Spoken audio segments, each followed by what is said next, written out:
Oklahoma sent more than 268,000 of its sons and daughters into World War II. Tonight, Dick Pryor's series of Oklahoma World War II stories continues as he introduces us to another Oklahoman who helped America and its allies win the war.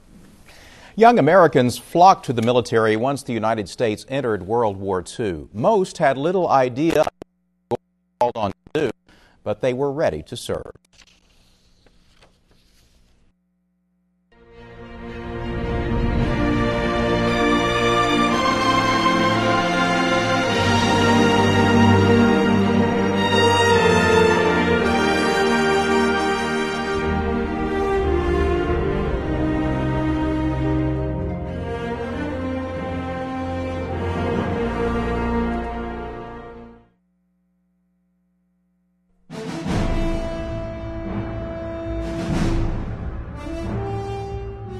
Glamour, urgency, purpose. Each attracted young Americans to the military, but not everyone who wanted to serve could. I wanted to fly very bad, but they wouldn't take me.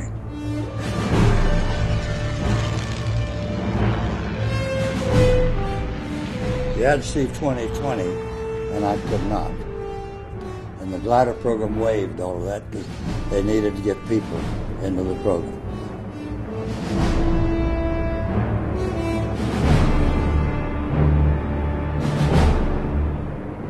And I was able to get in. I'm very happy about it. Had no idea what I was going to fly or when or where, but I'd be flying. Harry Furr learned about gliders through 2 years of training in the new U.S. glider program. It was flying, but it wasn't pretty.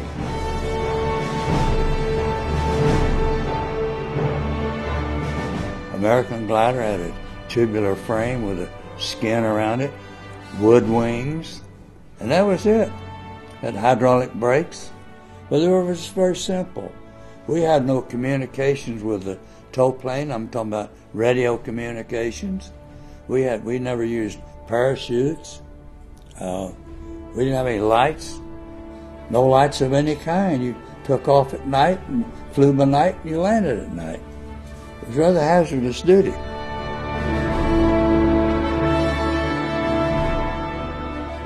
And we had no armament. We had no parachutes. Well, it scared the hell out of you.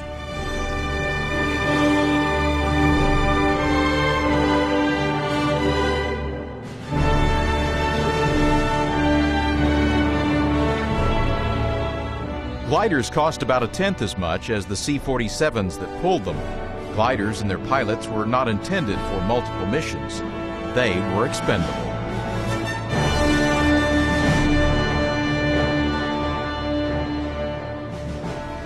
First thing he did was turn left immediately to get out of the way of the oncoming flight.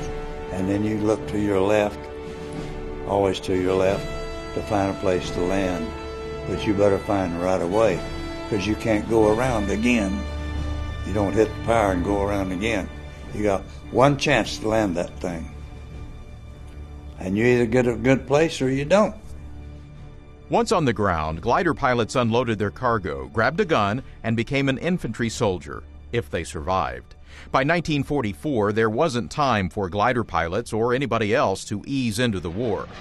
Furr's first mission was at Normandy, D-Day. Well, we had breaks. But you know, you're coming in fast. You have to. And it's hard to stop those things. You're loaded, and it's a big machine, and it's hard to stop. And you stop or you run into something, you get all tore up, you know.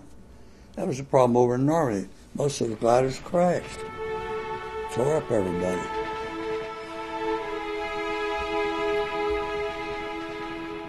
We went in at 500 feet, so you're not very high. You don't have time to make a big choice. And I finally spotted a field which wasn't big enough, but I had no place else to go. And when I hit those tall trees over the hedgerows, they were about 60, 70 feet high. I had the co-pilot hit the flaps. There were huge flaps on this horse, and I even brushed the trees going in.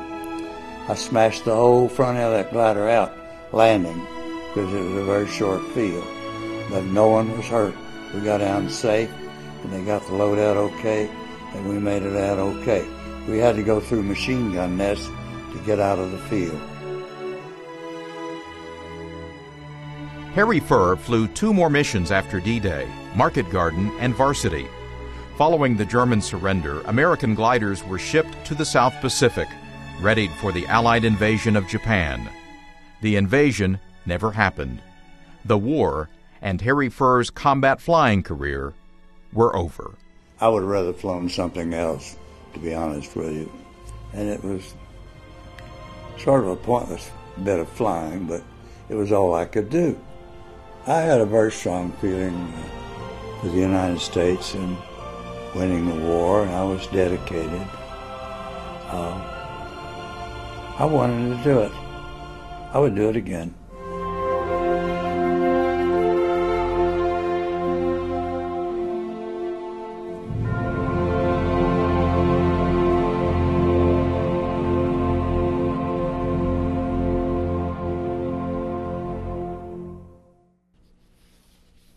Harry Furr says the saddest thing he ever saw in the war was the badly mistreated French soldiers who were liberated from prisoner of war camps in Germany.